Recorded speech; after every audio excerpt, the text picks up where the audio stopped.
111 কিন্তু প্রথম 15 দিনের মধ্যেই, 1 মাসের মধ্যে top to bottom top brush BNP Awami লীগের গ্রেপ্তার করেছিল, যেটা এই সরকারের বেলায় আমি চরম মানে অনাগ্রহ দেখছি।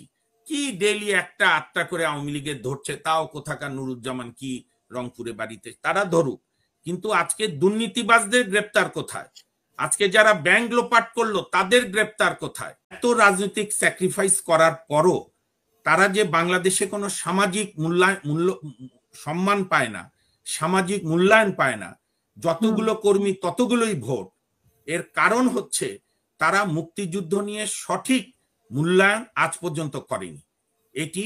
এবং তারা যেটা লিখেছে এটি চরম ধৃষ্টতা, এবং আমি এর তীব্র নিন্দা করি। প্রত্যাহার করেছে ভালো কথা, জাতির কাছে ক্ষমা চাইতে হবে। বাংলাদেশের মাটি কোনো চরমপন্থাকে গ্রহণ করে না, সেইটা ডানপন্থা হোক বামপন্থা হোক। অতীতে বামপন্থীরা নকশাল আন্দোলন করে অনেক মেধাবী ছেলে জীবন বিসর্জন দিয়েও এখানে বাম আন্দোলন প্রতিষ্ঠা করতে পারেনি। ঠিক উগ্র ইসলামী মৌলবাদীরাও এখানে জনগণের কাছে গ্রহণযোগ্য হয়নি। বাংলাদেশের মানুষ উদার গণতান্ত্রিক দেশ, তারা ধর্ম পালন করে, ধর্মান্ধ নয়, ধর্ম ব্যবসায়ী নয়। এখানে আমি আরো একটা বিষয় একমত যে 5ই আগস্টে শেখ হাসিনা পালিয়ে যাবে এইভাবে সব ফেলে, তার আত্মীয়দেরকে অবশ্য আগে 3 তারিখই পালিয়ে দিয়েছে, মানে বিভিন্ন দেশে পাঠিয়ে দিয়েছে, তার যে জঘন্য অভ্যাস। তো 5ই আগস্টের সন্ধ্যা পর্যন্ত আমরা বিহব্বল থাকলাম। সরকার তো আর 5 তারিখ রাত্রে শপথ নেয়নি, সরকার শপথ নিল 8 তারিখ রাত 9টায়, অর্থাৎ 5, 6, 7 3 দিন এবং 8 তারিখ সন্ধ্যার পরে। এই 4 দিনের মাথায় যে সরকার শপথ নিল, এইখানে বিএনপি, জামাত, গণতন্ত্র মঞ্চ, গণ অধিকার পরিষদ, ইসলামী দল, অন্যান্য বামপন্থী দল, উদারপন্থী দল, ছাত্র আন্দোলনের সমন্বয়করা, আমরা তো দেখলাম তারা ক্যান্টনমেন্টও অনেকে গেলেন, বঙ্গভবনও 2-3 বার বৈঠক করলেন, এবং সেইখানে বৈঠকে আমাদের রাজনৈতিক নেতৃত্ব চরম দেউলিয়ার পরিচয় দিলেন। আপনাকে আমি একটা কথা বলি, এই ডক্টর স্নিগ্ধা রিজওয়ানারও দৃষ্টি আকর্ষণ করি, ফরাদ ভাই আছেন এবং আমাদের তরুণ প্রজন্মের নেতা ও লাইনে আছে কিনা আয়াতুল্লাহ বেহেস্তি সাহেব, ওনাকেও, ওনাদের এটা আরো বেশি শোনা দরকার। ইন্ডিয়াতে একটা ডিবেট হয়েছিল 1912-13 দিকে, দ্য গ্রেট ইন্ডিয়ান ডিবেট, এবং এই ডিবেটটা হয়েছিল শান্তিনিকেতনের অলিন্দে কবিগুরু রবীন্দ্রনাথ ঠাকুর এবং বাপুজি, মানে ভারতের রাষ্ট্রপিতা মহাত্মা গান্ধী। এবং আপনারা জানেন কি না, বাপুজি নাম কিন্তু রবীন্দ্রনাথের দেওয়া, আবার রবীন্দ্রনাথকে যে গুরুজি আমরা সবাই কবিগুরু বলে, সেটাও মহাত্মা গান্ধীর দেওয়া। এই 2 অসাধারণ লোকের অসাধারণ ডিবেট হয়েছিল প্রায় 3 দিন 4 দিন ধরে, যে মহাত্মা গান্ধী যে স্বদেশী আন্দোলন করে কাপড় পরাচ্ছে, বিদ্যালয় থেকে ইংরেজি মানের স্কুল কলেজ ছেড়ে দিচ্ছে, স্বদেশী স্কুল, স্বদেশী পোশাক, চরকা, খদ্দর।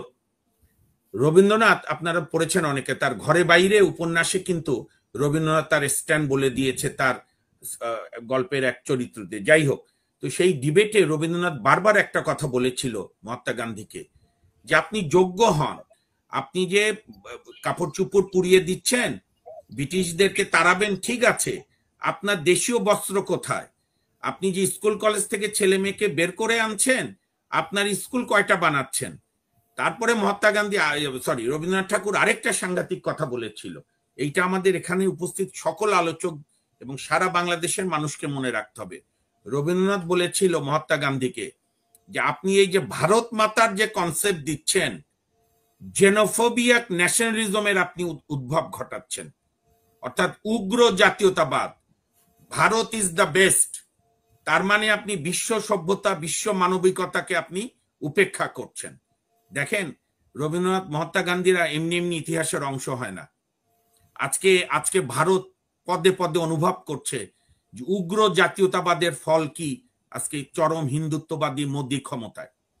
তো যাই হোক, আমি বাংলাদেশ প্রসঙ্গে, আর ফরাদ ভাই জওহরলাল নেহরুর যে একটা উদাহরণ দিয়েছেন, আমাদের তরুণ প্রজন্মের ছাত্র নেতাদের যারা ভবিষ্যৎ নেতৃত্ব দেবে, আমাদের জাতীয় নেতারা তো শেখে না কিছু, তাদের জন্য বলি, জওহরলাল নেহরু তার বিখ্যাত 4-5টা বই লিখেছিলেন জেলখানায়, যখন তিনি মোট 12 বছর জেলে ছিলেন। তো জওহরলাল নেহরু যখন ভারতের প্রধানমন্ত্রী, তাকে এক সাংবাদিক প্রশ্ন করেছিল যে আপনি আর নতুন কোনো বই লিখছেন না, তো বলেছিলেন আমি জেলখানা ছাড়া বই লিখতে পারি না, রসিকতা করে বলেছিল। এই এক ধরনের ত্যাগের রাজনীতির ঐতিহ্য আমাদের এই উপমহাদেশে আছে। তো সবকিছুকে অস্বীকার করে মানে আমি সেরা, এই জেনোফোবিয়া ইডিওলজি থেকেও আমাদের বেরিয়ে আসতে হবে। ছাত্ররা, আপনি আর আয়াতুল্লাহ বেহেশতি সাহেব যে আলোচনা করছিলেন, এই আলোচনায় অনেকগুলো আমি যোগ করতে চাই। একটা কথা হচ্ছে, রাষ্ট্রের কিছু কাঠামো আছে, রাষ্ট্রের কিছু মেকানিজম আছে, এবং এটা নির্ভর করে ড্রাইভিং সিটে কে থাকে, গাড়ির স্টিয়ারিং কার কাছে থাকে।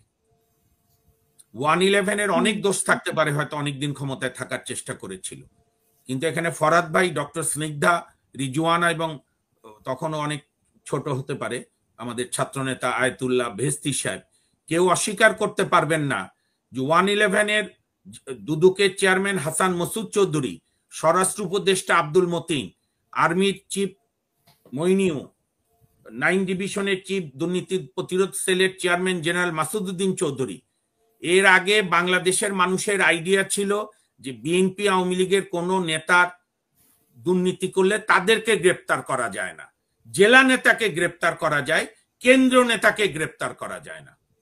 111 কিন্তু প্রথম 15 দিনের মধ্যেই, 1 মাসের মধ্যে top to bottom, top brush BNP Awami লীগের গ্রেপ্তার করেছিল, যেটা এই সরকারের বেলায় আমি চরম মানে অনাগ্রহ দেখছি। কি ডেইলি 1টা-8টা করে আওয়ামী লীগের ধরছে, তাও কোথাকার নুরুজ্জামান কি রংপুরে বাড়িতে, তারা ধরুক, কিন্তু আজকে দুর্নীতিবাজদের গ্রেপ্তার কোথায়? আজকে যারা ব্যাংক লোপাট করলো তাদের গ্রেপ্তার কোথায়?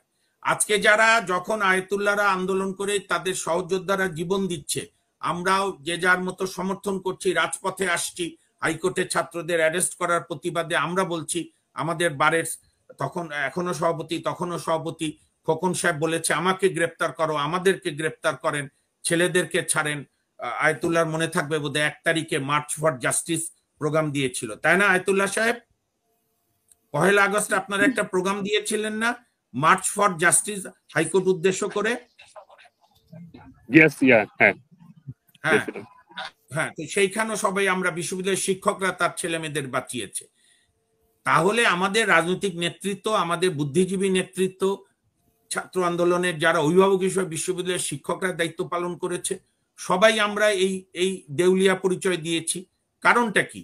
কারণ ওইখানে কারো লক্ষ্য ছিল আমি অ্যাডভাইজার হব, কারো লক্ষ্য ছিল একটা সরকার করে যেনতনভাবে 2-3 মাসের মধ্যে নির্বাচন দিয়ে যে ভোটে কিভাবে জিতা যায়।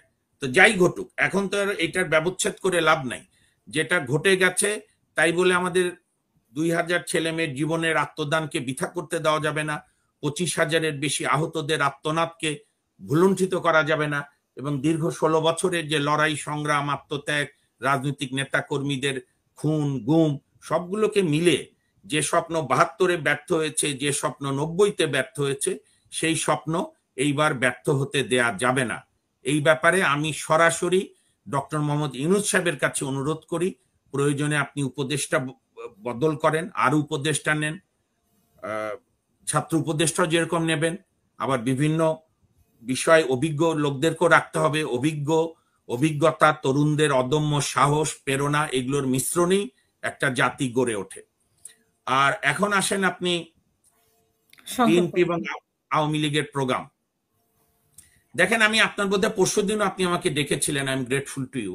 আমি সেদিনও বলেছি আওয়ামী লীগের কর্মসূচি তারা অনলাইনে দিয়েছে, তারা চায় এই প্রোগ্রাম নিয়ে খুব আলোচনা হোক, অর্থাৎ তারা আলোচনার টেবিলে বিভিন্ন মিডিয়াতে তাদের প্রোগ্রামগুলো আলোচনা হোক। আমি বলছি না যে আপনি আলোচনা করবেন, it is up to you, কিন্তু আমি এটা আলোচনা করা অর্থহীন মনে করি। কয়জন নামবে, কে নামবে, লেটস ওয়েট। এইটা নিয়ে খুব গুরুত্ব দেওয়ার বা এটাকে নিয়ে তোড়জোড় করারও কিছু নেই, কারণ আওয়ামী লীগের যে অবস্থা, তাদের যে নৈতিক অবক্ষয় হয়েছে, তাদের মূল নেত্রী পালিয়ে গেছে, অন্য নেতারা পালিয়েছে। 75-এর 15ই আগস্টের বিপর্যয়ের পরও আওয়ামী লীগের তদানীন্তন নেতাদের নৈতিক অবক্ষয় ছিল না। বঙ্গবন্ধু বাকশাল করে গণতন্ত্রকে হত্যা করেছিলেন, এবং কিন্তু তার নিষ্ঠুর মৃত্যু হত্যা, তার শিশুপুত্র রাসেলের হত্যার মধ্য দিয়ে একটা অন্য ধরনের আবেগ ওই সময় ছিল, কিন্তু এখনকার মতো না। কাজে আওয়ামী লীগ কি দিচ্ছে না দিচ্ছে এটা আওয়ামী লীগের মাথা ব্যথা, আমি এই নাগরিক হিসাবে এটি নিয়ে ভাবতে প্রস্তুত না। নাগরিক হিসেবে আপনাকে আরেকটি প্রশ্ন রাখতে চাই যে মুক্তিযুদ্ধ নিয়ে যেটা একটা প্রচারপত্রে, মানে শিবিরের প্রচারপত্রে মাসিক, মনে হয় মান্থলি এটা বের হয়, সেই প্রচারপত্রে একটা কথা উল্লেখ করেছিল যে মুসলমানরা না বুঝেই মুক্তিযুদ্ধে অংশগ্রহণ করেছিল, এরকম একটা বাক্য, এবং শেষ পর্যন্ত তারা কিন্তু সেটা উইথড্র করেনি এবং তারা যা বলছে তাই ঠিক আছে এরকম দাবি করছে। সেই বিষয়টা আপনার চোখে পড়েছে কিনা, যদি আমাদের আজকের প্রসঙ্গের মধ্যে না, আপনার কাছে শুনতে চাই যে বিষয়টাকে না, আপনার কি আমি বলছেন। আমি কালকে আরেকটা বাংলাদেশের এক টিভি টক শোতে গিয়ে আমি এই আলোচনা করেছি। আমি আমি শিবিরের যে ছাত্র সংগঠনের যে ওদের যে কি পত্রিকা ছাত্র সংবাদ, আমার বিশ্বাস ছাত্র আমার মতো সংবাদ, বাংলাদেশ, হ্যাঁ ছাত্র সংবাদ, হ্যাঁ, ঠিকই তা বলছেন। আমার মতো, আমার ধারণা আমার মতো বাংলাদেশের বহু মানুষ এটা জানতো না যে এরকম একটা পত্রিকা ওরা বের করে। তো এটা অত্যন্ত ধিক্কার দেই, আমি নিন্দা জানাই। এবং আজকে যেটা আমি শুনেছি যে তারা প্রত্যাহার করে নিয়েছে, সেই লোক যে লিখেছে তাকেও নাকি সম্পাদকের পদ থেকে দায়িত্ব দিয়েছে। আমি আপনাকে একটা সহজ করে বলি, আমি খুব ডাইরেক্ট কথা বলা পছন্দ করি। শেখ হাসিনার আমলও বলেছি, এর আগে খালেদা জিয়ার আমলও বলেছি, এরশাদের আমলে মিছিলও করেছি, হয়তো ভবিষ্যতে যারা আসবে তাদের আমলও বলবো। এই সরকারেরও দোষ যেটা হবে ধরবো, যেটা প্রশংসা প্রশংসা করব। জামাত ইসলাম এবং ইসলামী ছাত্র শিবিররা এত রাজনৈতিক স্যাক্রিফাইস করার পরও তারা যে বাংলাদেশে কোনো সামাজিক মূল্য সম্মান পায় না, সামাজিক মূল্যায়ন পায় না, যতগুলো কর্মী ততগুলোই ভোট, এর কারণ হচ্ছে তারা মুক্তিযুদ্ধ নিয়ে সঠিক মূল্যায়ন আজ পর্যন্ত করেনি এটি। এবং তারা যেটা লিখেছে এটি চরম ধৃষ্টতা, এবং আমি এর তীব্র নিন্দা করি। প্রত্যাহার করেছে ভালো কথা, জাতির কাছে ক্ষমা চাইতে হবে। এবং আমি তো মনে করি এটা ভারতের হেজিমনির ফসল। কারণ এই যে কোনোটা বিচ্ছিন্ন দেখলে হবে না, মেয়েদেরকে ফুটবল খেলতে না দেওয়া, শেষ মুক্তিযুদ্ধকে করবেন। অপমান করা।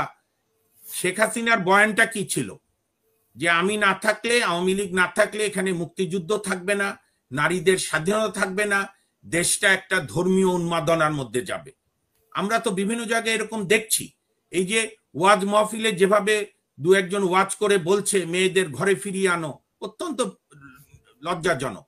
আমি সরকারকে অনুরোধ করব, এবং আমি সকলকে, আন্দোলনের সকল পক্ষকে, সকল রাজনৈতিক দলকে, আমি আমার আইনজীবী জীবন ছাড়াও আমার একজন রাজনৈতিক মানে পর্যবেক্ষক হিসেবে রাজনৈতিক আন্দোলন করেছি ছাত্র জীবন থেকে, সেই হিসাবে বলি বাংলাদেশের মাটি কোনো চরমপন্থাকে গ্রহণ করে না, সেইটা ডানপন্থা হোক বামপন্থা হোক। অতীতে বামপন্থীরা নকশাল আন্দোলন করে অনেক মেধাবী ছেলে জীবন বিসর্জন দিয়েও এখানে শেষ বাম করবেন। আন্দোলন প্রতিষ্ঠা করতে পারেনি। ঠিক উগ্র ইসলামী মৌলবাদীরাও এখানে জনগণের কাছে গ্রহণযোগ্য হয়নি। বাংলাদেশের মানুষ উদার গণতান্ত্রিক দেশ, তারা ধর্ম পালন করে, ধর্মান্ধ নয়, ধর্ম ব্যবসায়ী নয়। আর মুক্তিযুদ্ধ আমাদের সকলের গৌরব। শেখ হাসিনা মুক্তিযুদ্ধকে দলীয়করণ করেছে বলে মুক্তিযুদ্ধকে নিয়ে কটাক্ষ করা, মুক্তিযুদ্ধকে নিয়ে অবজ্ঞা করা, এটি রাষ্ট্রের বিরুদ্ধে চক্রান্ত বলে আমি মনে করি। কোনো কিছুই আকাশ থেকে আসে না। আমাদের বৈষম্যহীন সমাজের জন্য যে মুক্তিযুদ্ধের স্বপ্ন, সেই স্বপ্ন একাকার হয়ে গেছে 24-এর ছাত্র জনতার জুলাই 36-এ আবারও বৈষম্যহীন সমাজ। অর্থাৎ অধিকার সবার থাকবে, রাজনৈতিক দ্বিমত থাকবে, কিন্তু রাজনৈতিক হানাহানি থাকবে না। আমি শেষ করছি এই কথা বলে, আমি অনুরোধ করব বর্তমান সরকারকে যে পররাষ্ট্রনীতির ক্ষেত্রে আপনারা যে সাফল্যের পরিচয় দিয়েছেন, ভারতকে ডিল করার ক্ষেত্রে অতি দ্রুত 4টা কমিশনের রিপোর্ট এসেছে, আরো বোধহয় 7টা কমিশন আছে, সেই রিপোর্টগুলো নিয়ে দ্রুত আলোচনায় বসেন। বারবার গোল টেবিল বৈঠক করেন, শুধু আপনার কি যেন বলে ফটো সেশন করলে হবে না। যেরকম ছাত্রদের সংস্কারে ছাত্রদেরকে যুক্ত করেন, শিক্ষকদের, আইনে আইনজীবীদের, প্রশাসনে প্রশাসকদের, মানে যার যার অংশীজনরা, এবং দ্রুত এই সংস্কারগুলোকে একটা সাংবিধানিক কাঠামোর মধ্যে আনেন। তাতে যদি প্রয়োজন হয় গণভোটের ব্যবস্থা করেন। এবং চূড়ান্ত এবং মূল লক্ষ্য হচ্ছে আমাদের একটি নিরপেক্ষ, সুষ্ঠু, সকলের অংশগ্রহণমূলক, কালো টাকার প্রভাব মুক্ত, যে কোনো ধরনের উন্মাদনা মুক্ত, সে ধর্মীয় উন্মাদনা হোক আর শেষ করবেন যে কোনো মামুন ভাই। মতবাদের উন্মাদনা মুক্ত একটা গণতান্ত্রিক সভ্য নির্বাচনের জন্য আমরা সবাই কাজ করব। ধন্যবাদ।